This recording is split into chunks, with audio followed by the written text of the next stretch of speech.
Como diz o velho ditado, ano novo, vida nova.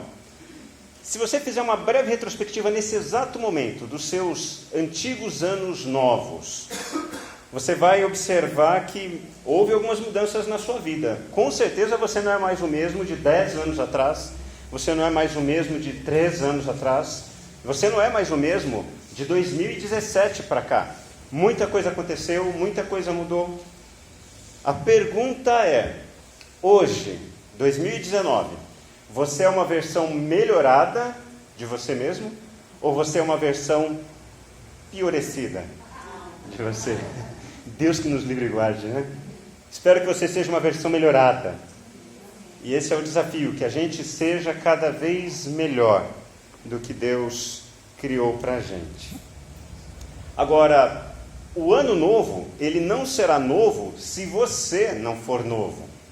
Não adianta o ano ser novo se você continuar com as velhas práticas que têm emperrado você em alguns momentos, em alguns lugares muito especiais na sua vida. Para muita gente, a sensação do primeiro dia do ano é aquela mágica, né? Igual como se fosse a segunda-feira da vida. Hoje à noite, talvez você não faça isso porque eu vou falar isso agora. Mas na segunda noite, quando a gente está terminando de assistir Fantástico, a gente está lá na cama e a gente começa a elaborar algumas resoluções de novo ano, aliás, de nova semana. Bom, a partir dessa semana eu vou caminhar todo final de tarde, eu preciso perder minha pochete. A partir de amanhã eu vou colocar minha vida em ordem. Ou a partir de amanhã eu vou começar a ler um livro por mês. A partir de amanhã eu vou entrar numa dieta. E sabe qual que é o problema? A gente sempre fala que é a partir de amanhã. E o amanhã sempre fica para amanhã. O amanhã nunca é hoje. E o desafio é esse. Para que o seu ano seja realmente novo, antes de tudo é necessário que você seja novo. Seja o ano novo que você deseja viver. Seja o ano novo que você deseja viver. E hoje nós vamos refletir num texto do Salmo 51.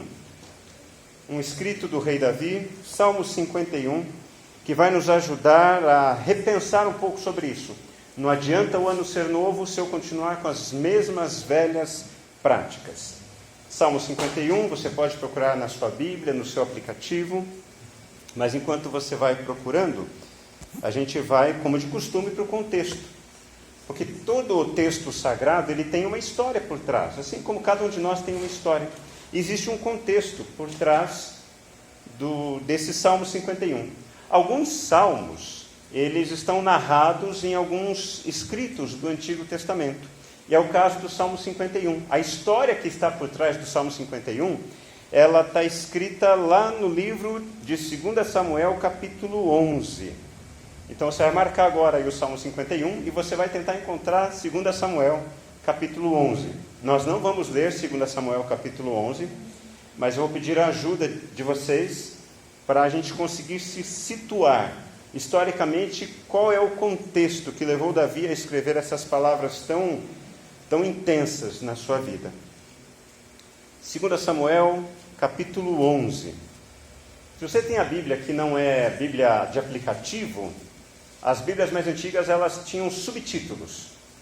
Todo domingo de manhã nós fazemos estudos bíblicos. Hoje começamos 1 João, até o final de janeiro vamos terminar 2 João, 3 João, depois vamos emendar História de Israel. Vai ser um momento muito gostoso pela manhã. Se você ainda não teve a oportunidade de vir, venha que você vai aprender muito. Mas nós aprendemos nos estudos bíblicos que esses subtítulos que estão em negrito nas nossas Bíblias impressas, eles não faziam parte do texto original. Eles são colocados ali para ajudar a gente a entender o escrito. Então, quem tem uma Bíblia impressa, leia para mim quais são os subtítulos do capítulo 11 de 2 Samuel.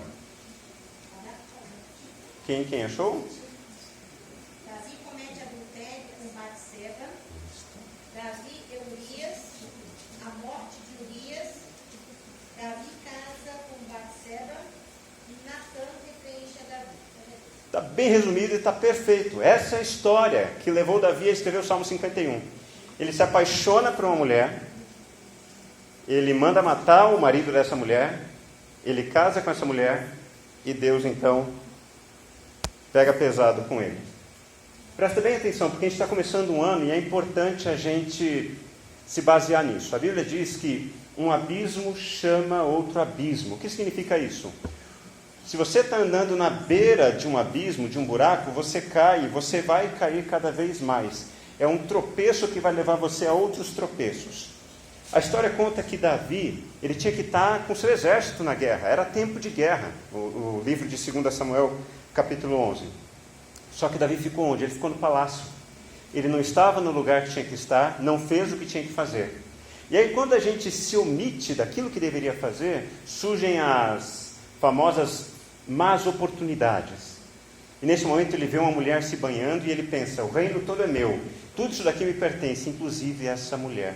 E aí ele tem relações com a mulher deveria ser realmente maravilhosa, muito linda, só que a mulher engravida. E quando ele descobre que a mulher engravida, para piorar a situação, ele descobre que Urias, o marido dessa mulher, era soldado dele.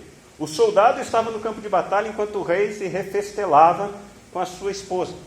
Então ele tem uma brilhante ideia. Abismo chama outro abismo. Ele fala assim, chamem Urias, digam para ele que o rei está dando para ele alguns dias de folga para ele aproveitar a sua esposa. Qual que era a ideia de Davi? Ele vem, passa alguns dias com a esposa, tem relações com a esposa diz que está grávida e ele vai pensar que o filho é dele. Olha que ideia brilhante, um abismo chama outro abismo. Mas Urias fez o que Davi não fez. Urias falou assim, não, minha obrigação agora é eu estar aqui, defendendo o reino, defendendo o meu rei, permanecer aqui no campo de batalha. Então Davi tem uma outra brilhante ideia, um abismo chama outro abismo.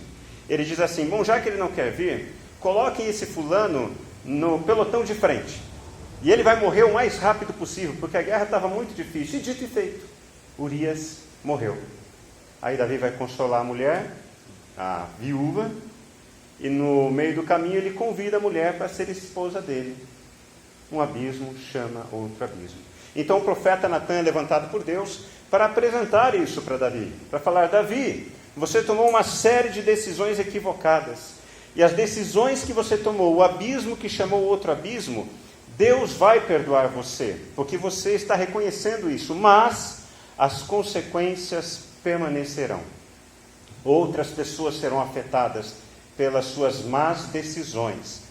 E nada melhor do que a gente estar preparado para ouvir sobre más decisões no início de ano, para a gente evitar tomar essas más decisões, para que a gente tome decisões sábias.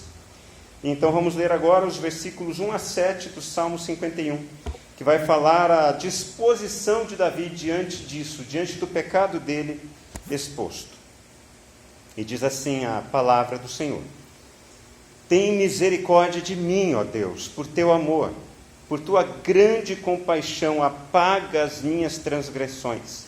Lava-me de toda a minha culpa e purifica-me do meu pecado, pois eu mesmo reconheço as minhas transgressões, e o meu pecado sempre me persegue. Contra ti pequei, e fiz o que tu reprovas, de modo que justa é a tua sentença, e tens razão em condenar-me. Sei que sou pecador, desde que nasci, sim, desde que me concebeu minha mãe. E eu sei que desejas a verdade no íntimo, e no coração me ensinas a sabedoria. Purifica-me com hisopo, e ficarei puro. Lava-me, e mais branco do que a neve serei. Um dos grandes problemas nossos, como seres humanos, é que a gente vive se comparando com os outros. A gente esquece de olhar para a gente mesmo. E é engraçado que esse salmo começa com uma atitude diferente. Davi não está olhando para ninguém mais. Davi ele está olhando para ele, mas antes dele conseguir ser honesto o suficiente para olhar para dentro dele, ele olha para Deus. Perceba no versículos 1 a 3, ele começa a dizer quem ele reconhecia que Deus era, porque ele tivera experiências assim com Deus. Versículo 1, por causa do teu amor, por tua grande compaixão. Ele reconhecia que Deus era alguém que era movido por amor. Ele já tivera experiências assim. Ele tivera a vida poupada por Deus, em situações que os seus inimigos estavam perseguindo ele. Ele reconhecia que Deus era bom. E talvez essa seja a grande dificuldade nossa. A gente não olha para Deus, a gente não olha para a gente mesmo e a gente olha demais para os outros. Que nesse ano de 2019, você pare de olhar para os outros, de ver o que os outros fazem de mal para você, de ver o que os outros têm e você não tem. E que 2019 seja marcado por essa experiência profunda na sua existência. Que você tenha encontros com Deus, ao ponto de você ser revelado a você mesmo. Porque quando a gente tem esse encontro com Deus, é o nosso próprio coração que é revelado para a gente. Davi tinha percebido que Deus é amor e é movido por compaixão. Mas da mesma forma, Davi reconhece quem ele é. Olha que interessante o versículo 3. Quem pode ler para a gente, por favor? Pois eu mesmo reconheço as minhas transgressões e o meu pecado sempre me persegue. Você já teve esse sentimento de que parece que Deus está bravo com você? Em algum momento da sua vida você já experimentou isso? Parece que você não é bom o suficiente para Deus. Porque a verdade é essa, quando a gente começa a pensar em Deus, quando a gente começa a ter essa relação com Deus, a gente vai percebendo o quão inadequado a gente é, o quanto falta ainda para a gente melhorar. A gente não é aquilo que a gente gostaria de ser. A gente gostaria de ser melhor, a gente gostaria de ser mais. E não no mau sentido, no bom sentido. A gente gostaria de perdoar mais, a gente gostaria de abraçar mais, a gente gostaria de ter menos medos, menos neuroses, mas a gente não consegue. E quando a gente tem esse encontro com Deus, é isso que acontece. A gente mesmo começa a olhar para a gente como a gente é. O problema é que na religião, a gente aprendeu que para ter esse encontro com Deus, precisa de um lugar sagrado, precisa de um horário sagrado, precisa de um pastor sagrado, para poder intermediar essa nossa relação com Deus. Mas não.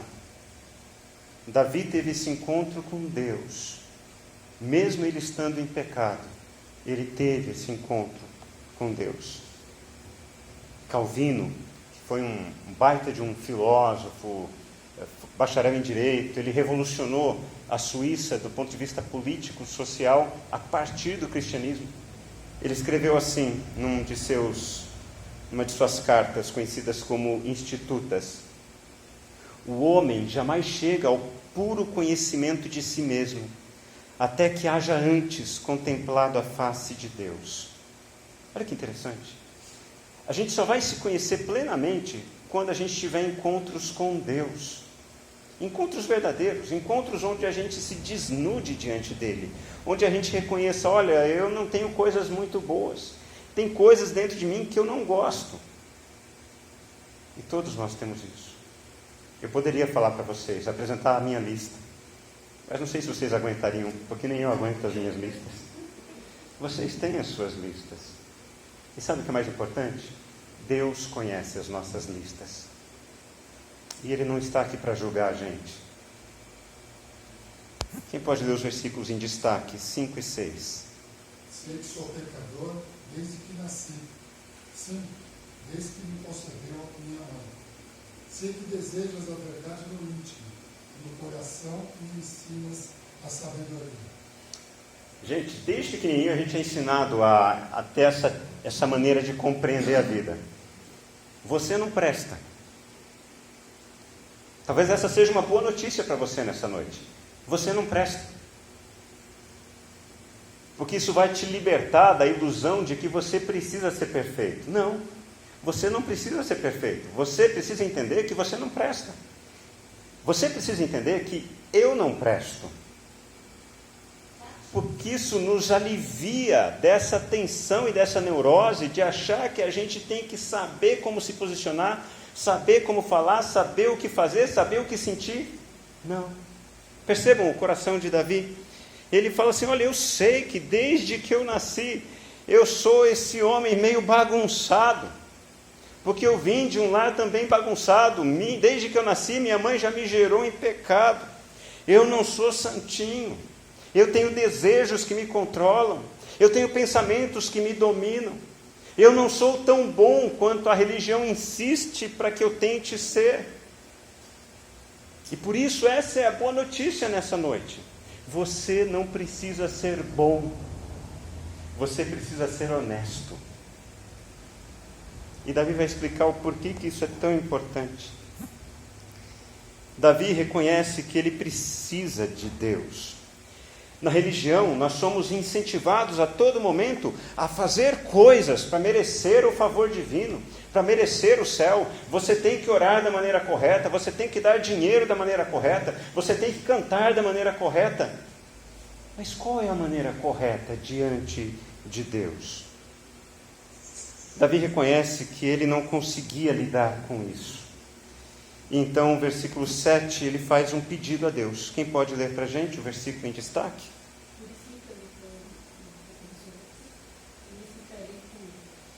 Isto. Purifica-me com hisopo. Alguém conhece hisopo? Alguém conhece lavanda? Alguém já viu lavanda? Pronto, hisopo é lavanda. É um nome diferente para lavanda, não sei porquê.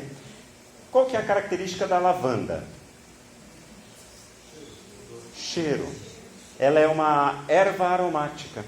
O hisopo, ou a lavanda, ela era usada no ato de purificação do povo judeu. A primeira vez que foi usada foi quando o povo estava no Egito. Lembram que o anjo do Senhor ia passar e ia matar todos os primogênitos? Então Deus diz: pegue hisopo, mergulhe no sangue do cordeiro e passe pela porta. O hisopo tem a ver com isso, com o papel de purificação. No templo ele era molhado numa bacia de água e ele era aspergido sobre as pessoas. Algumas religiões utilizam até hoje essa expressão de aspergir, para purificar.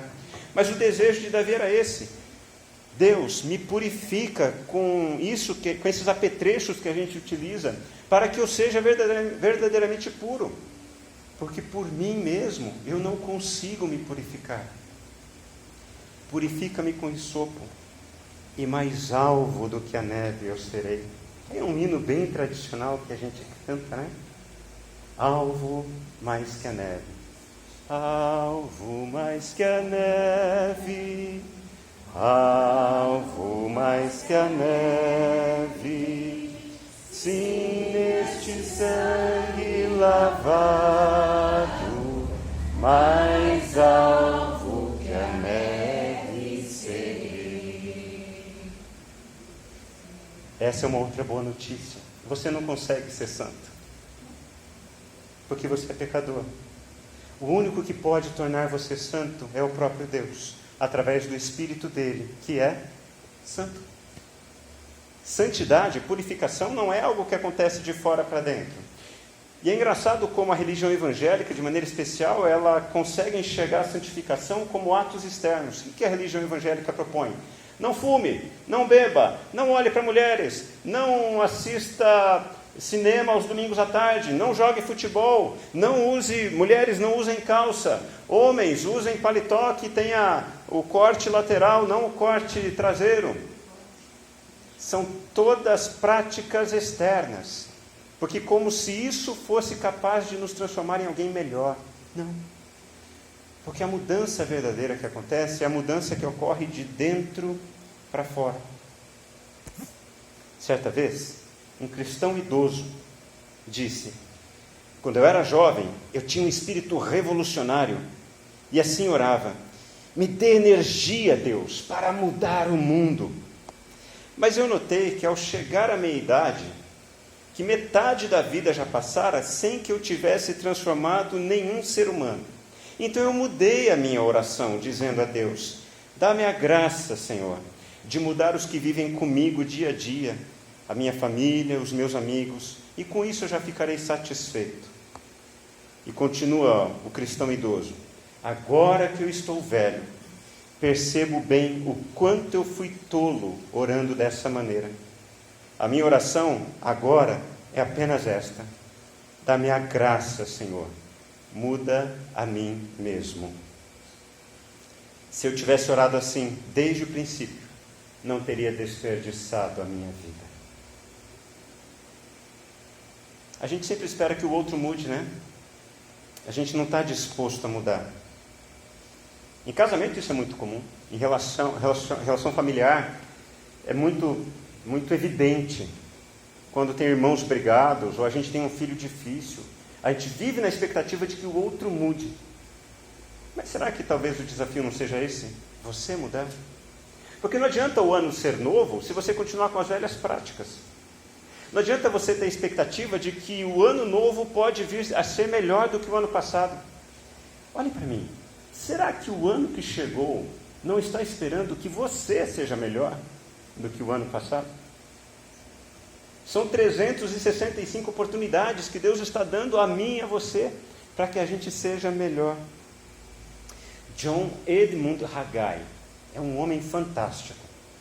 Ele criou uma organização que atende muitos países ao redor do mundo. Ele faz treinamento, presta treinamento a cristãos de países muito pobres para ajudar esses cristãos a transformarem a realidade social de onde eles moram. Uma palestra que eu assisti dele e anotei, chamada A Ameaça da Mediocridade. Eu anotei e fiz questão de compartilhar com vocês. Tiago, você tem uma voz tão boa de locutor, você pode ler para a gente em voz bem alta, por favor? Os bebês fazem beicinho, os medíocres também. Os bebês ficam ofendidos, os medíocres também. Os bebês querem dominar, os medíocres também. Infantilidade é sinônimo de mediocridade.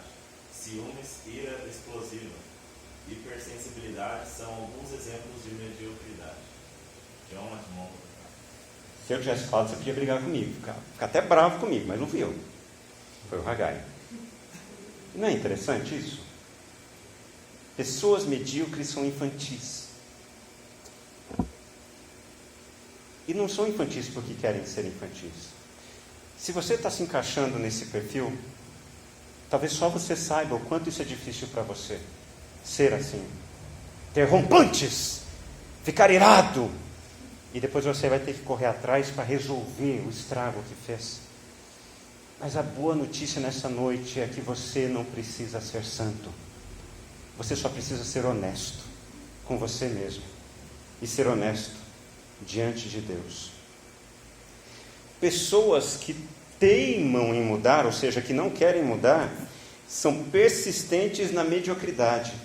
Elas insistem em não mudar, mas elas querem que tudo e todos ao seu redor mudem. O problema nunca está com elas, o problema sempre está fora delas. E é uma forma delas dizerem que não estão erradas. E é uma maneira sutil de orgulho, uma religiosidade, uma autoadoração. É uma das evidências mais contundentes de pessoas que se converteram a uma religião, mas não se converteram a Jesus. Quem pode ler os versículos 8 e 11, que estão em destaque, por gentileza?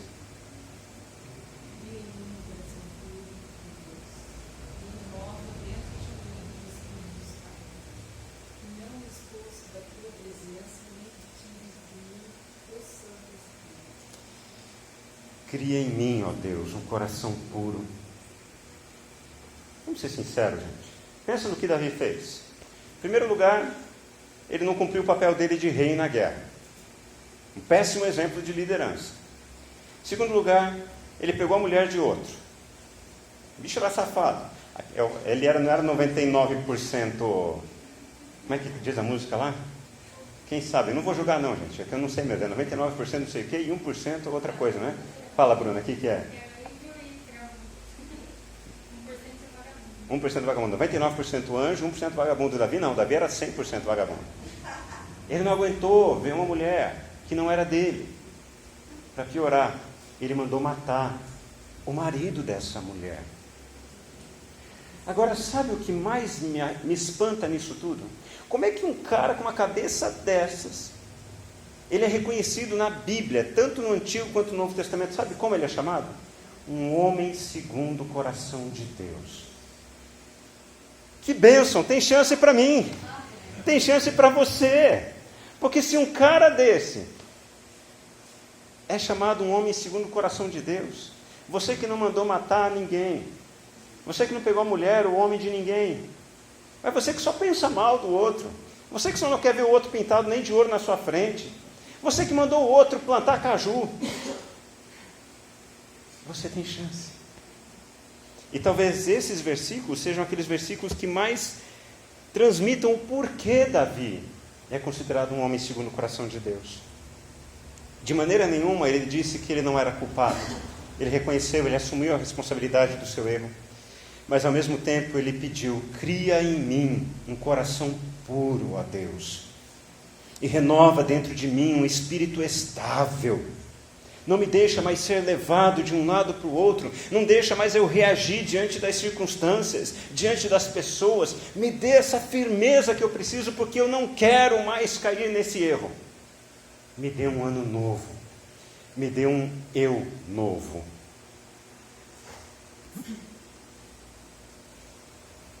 Para que este ano seja realmente novo, é necessário que tudo comece com Deus. Percebe? Cria em mim, ó Deus, um coração puro. É necessário que Deus crie em nós um coração puro e renove em nós um espírito estável. E essa talvez seja uma das características mais, para mim, mais apaixonantes de Deus. Quais são as pessoas no mundo todo que Ele forçou a mudarem de vida? Nenhuma. Sabe por quê? Porque mudança de vida não é algo que Deus impõe, é um convite que Deus faz. Você quer me seguir? Você quer caminhar comigo? Então negue-se a si mesmo, tome a sua cruz dia a dia e vem caminhar comigo. É um convite. Deus não vai forçar você a ser a pessoa que Ele quer que você seja. Agora Deus vai convidar você a pensar. Você está feliz com o jeito que você é? Você está realizado com a maneira que você reage diante das pessoas, diante das circunstâncias? Pois o meu convite então é esse. Venha aprender a ser alguém diferente. Eu posso criar em você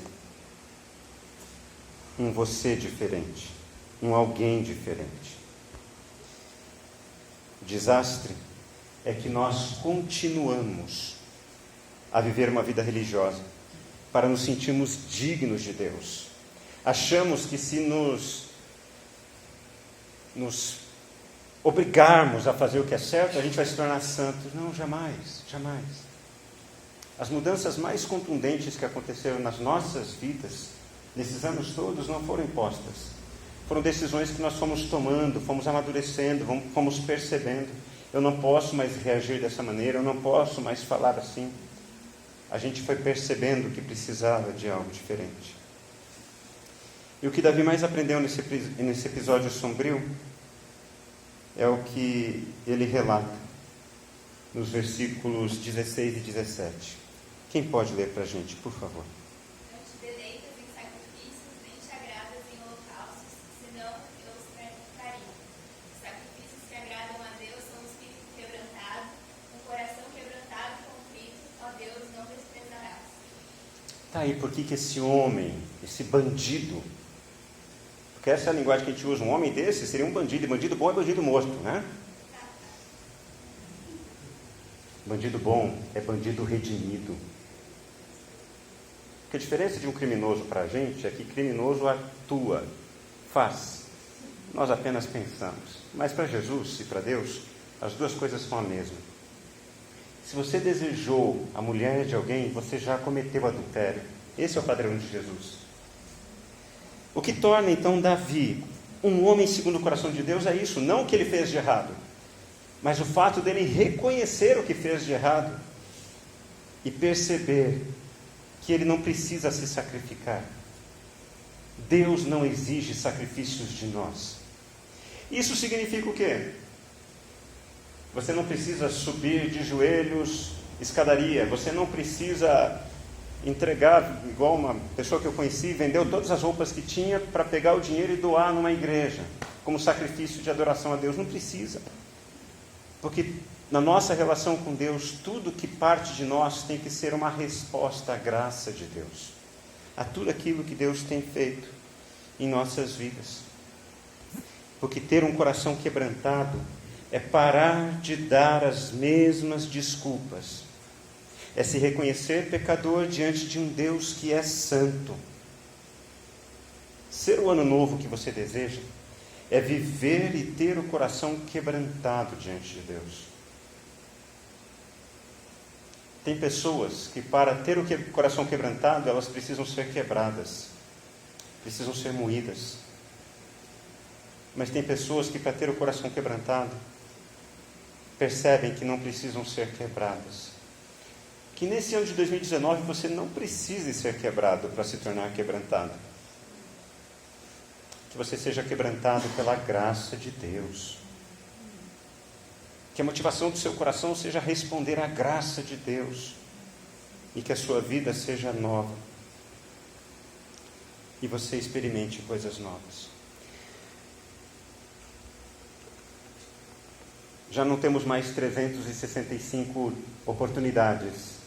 Alguns dias já se foram. Mas temos alguns dias pela frente. E eu quero convidar você a aproveitar cada oportunidade. Nada é em vão.